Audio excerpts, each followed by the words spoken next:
Hello, welcome to another Looney Tunes review video. If you are new to the channel, make sure you subscribe to follow my journey to review all 1000 classic Looney Tunes shorts and give this video a like as well. So this is a review for Tweety, and with me today to do some more tweeting is my good friend Eli Copperman. Say hi, or say tweet. That's it, shave and a haircut. That's all I need, folks. Bye-bye! That's right, review over, well done. No, thank you for having me back, Anthony. It seems like we just look at Tweety cartoons all the time, don't we? Exactly. So I'll get a few bits of info out of the way. So first of all, so as mentioned, this is Tweety, released on the 15th of December 1951. It had a blue ribbon reissue sometime in 1960. It's the 636th in the series, and it's directed by Freleng. You can find this on the Looney Tunes Gone Collection Volume 2 DVD set. However, there has recently been a HD version which was redone without DVNR and all that sort of stuff. Hopefully we'll find it on a disc at some point in the coming future. One that might be a choice for collectors, if you get my meaning. Only time will tell, my friend. Exactly. In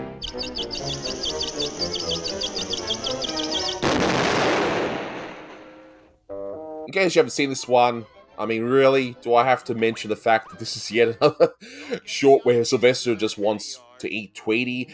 But in this case, we're looking at Sylvester has rocked up in a caravan. We don't see the owner at all. He's just there, and yeah, he's just in the forest trying to eat Tweety. Fishing or something.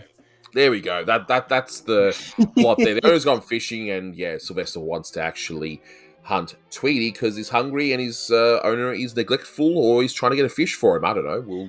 Can I just say, it's so funny, like, not to necessarily spoil anything, even though that's what I'm about to do, but in the very beginning, we see these birds coming by that are tweeting and flying around, and that's what wakens Sylvester up to the whole thing. You'd think he would try to catch those birds first. You'd think so, yes. I have an interesting observation about that too, by the way, but we'll go through the trivia, and there's a few, though, I mean, it's not really that in-depth, I'd say, but this is actually the last Friz Freleng short with Paul Julian doing the backgrounds, and Paul Julian was actually notable for doing a lot of stuff in the backgrounds where he would write names of the different crew members. You know, Friz would be like Frisbee and all that sort of stuff, and you know, it's sad to see him go. I'm sure we'll still see stuff in the background here and there, but probably not to the extent that Paul Julian did. If you don't know who Paul Julian is, you know, you definitely heard him before with that whole meep meep, you know, Roadrunner sound, which they still used even after his death, as I understand it. Imagine if that was all he ever spoke. Paul, we need these backgrounds done by 10. Can you get it done by then? Okay, good. But what does Paul Julian do next? He goes to UPA, where he not only does backgrounds, but even directs a few shorts too. So it's not like nothing happens to him. He actually does continue to have a wonderful career. And hey, if John Hubley can go from doing backgrounds to directing shorts at UPA, so could Paul Julian. Exactly. The setting appears to be Yellowstone National Park, and that's just due to the appearance of the Old Faithful, which is a real-life geothermal feature. I mean, some people, look, it might be in a part of the world that have no idea what Old Faithful is, but, well, that's what it is, and yes, it is indeed real, and the only reason I know that is because, well, I watched a lot of Yogi Bear cartoons growing up, you know, with Jellystone National Park, and yeah. And it's a real feature that's highly predictable on when it actually erupts, hence the gag, which we'll discuss later on as well. Now, there is also a dam at the end of the short, and that might be a reference to the Grassy Lake Dam, which is a real dam. It's like a small dam to the south of Yellowstone. I'm not sure if they intentionally referenced that or not, but it just seems like it is, because the dam itself was opened in 1939, so I mean, I could be wrong. There could be another dam nearby, but I think that's what it's referring to. But if I'm wrong, let me know in the comments. And one final bit of trivia. It's interesting that Tweety starts to sing his now famous song, but now we hear just different lyrics. So you hear the melody to the Tweety song, but now you just hear different lyrics. I think that song's a lot more sardonic because keep it in mind that beforehand, he's just casually singing in his cage.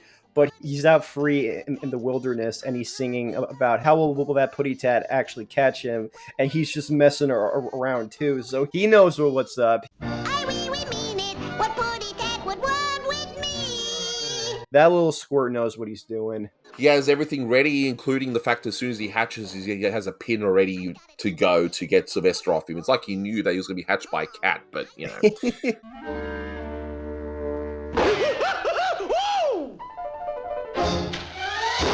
Cartoon logic, folks, you know, but anyway. That is the second time I think we've seen Sylvester sit on an egg since growing pains. Yeah, well, by now he would know what to do, I would think, you know, like to sit on it and not actually crush said egg, but anyway.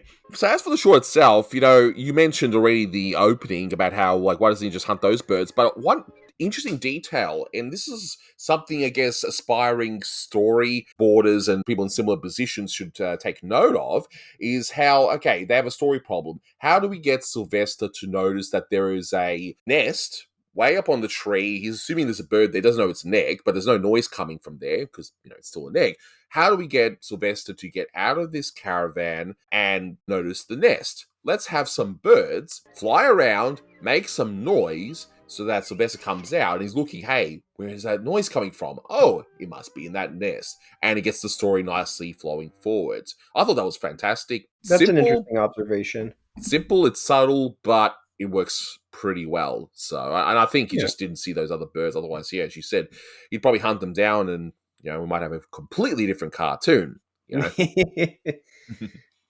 And also attention to detail. I like how, you know, Sylvester may not be a quote-unquote realistic. He's obviously exaggerated in certain ways, like he walks on two legs a lot some of the time and that sort of thing. But when he's berated by the park ranger, I love how he just slinks away like an actual cat.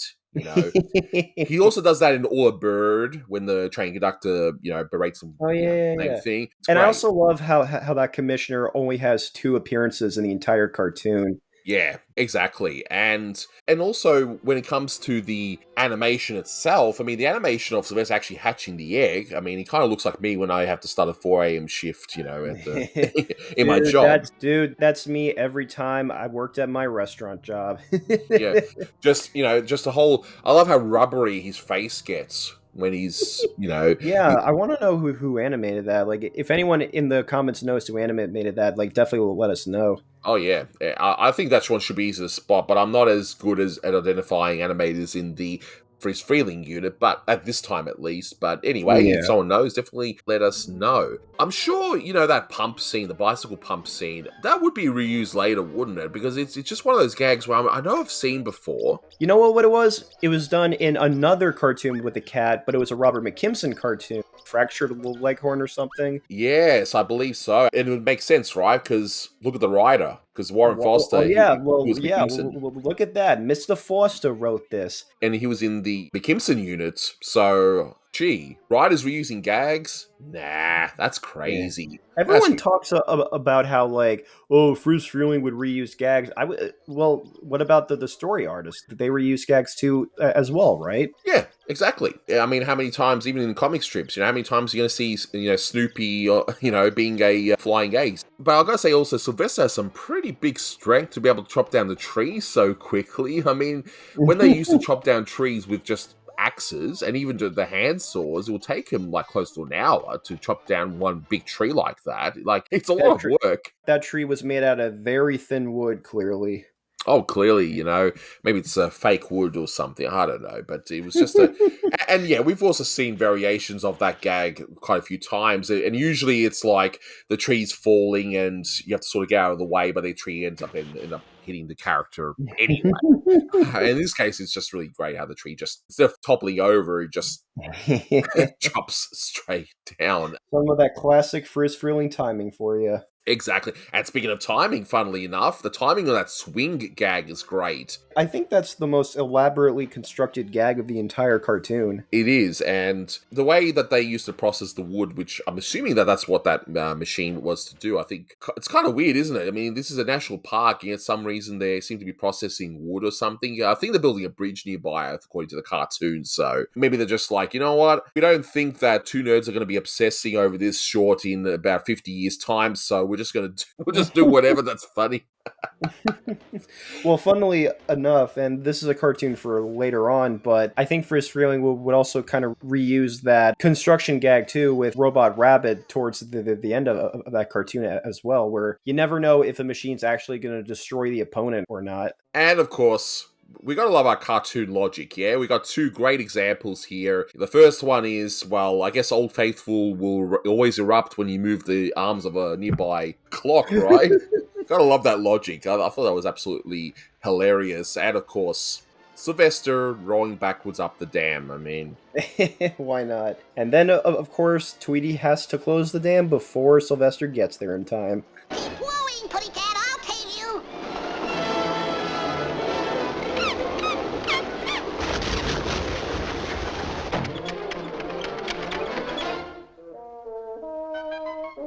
How did I get to this point in my life? I don't know. Look, we have to talk about something, because this is the fourth, and yes, fourth Sylvester Tweety short of 1951. But my goodness, they really start to ramp things up. I mean, this series was popular, yeah. But even I was like, yeah, they'll probably have maybe 2 a year or something. But wow, I see that there's 4. And there's a lot, yeah. Exactly. And I didn't even know what this one was. I completely forgot it because of the stupid generic title. Now, to be fair, I will defend this one slightly because, hey, Tweety was so popular. Of course, by having Tweety in the title, more people would have ended up wanting to see it. That would be the reason. Oh, of course.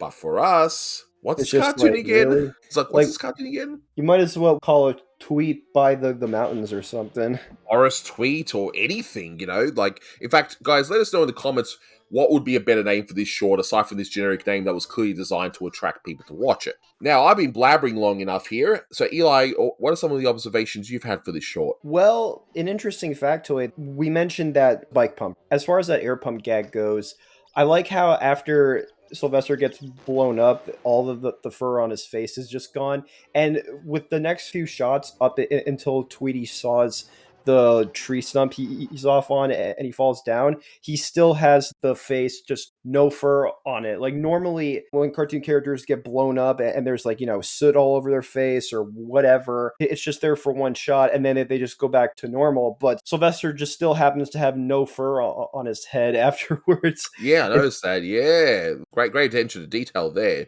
I've always wondered if that would have been funnier to just have Sylvester naked the entire cartoon, no fur. Looks hilarious. I absolutely love that look on his face. There's only a few human characters here and there, and even then they only appear for a few shots. But have you ever noticed that the animation of all the tourists looking at Tweety is pretty much, I guess, what others would call B or C animation? Like it's just a few frames and just some still images. It's obviously done to save on cost, but if you're a nitpicking son of a gun like some cartoon fans out there, you're definitely gonna notice that. Oh, definitely, and it's similar to in the short, the fair-haired hair. I actually have had many issues saying that in that review. It's a go and listen. right. Definitely go and listen to that one, where I stumbled that title.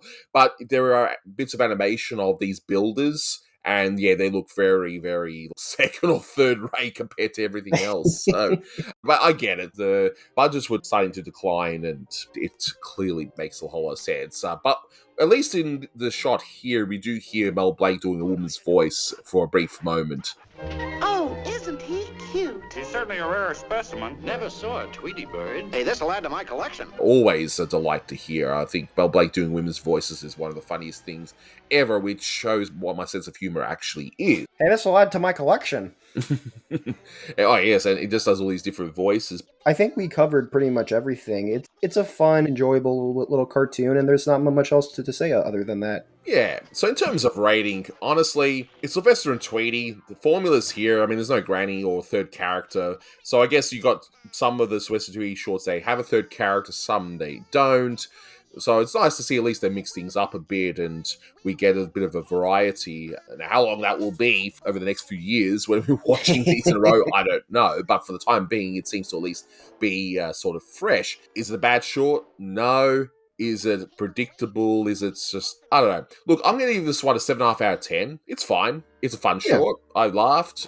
great animation in certain parts, and, you know, I just love that Old Faithful gag. I thought that was absolutely hilarious. I give it like a 6 or a 7. It's fine. It's got some funny moments here and there. It's definitely not the best Sylvester and Tweety outing. Everyone knows what that is, of course, but is it the worst? Nah, not by a long shot. Nah, it's fine. It's just, I think there's been so many great and legitimately great Sylvester and Tweety shorts that have come before this one that I guess not all of them are going to be as good. But hey, this one's very competent, very serviceable, and still fun. So, yeah, there you are. Yeah. It's a fun old time. Exactly. But we've had our fun old time here, so we'll wrap it up here. So thank you so much for watching, and until next time, take care. You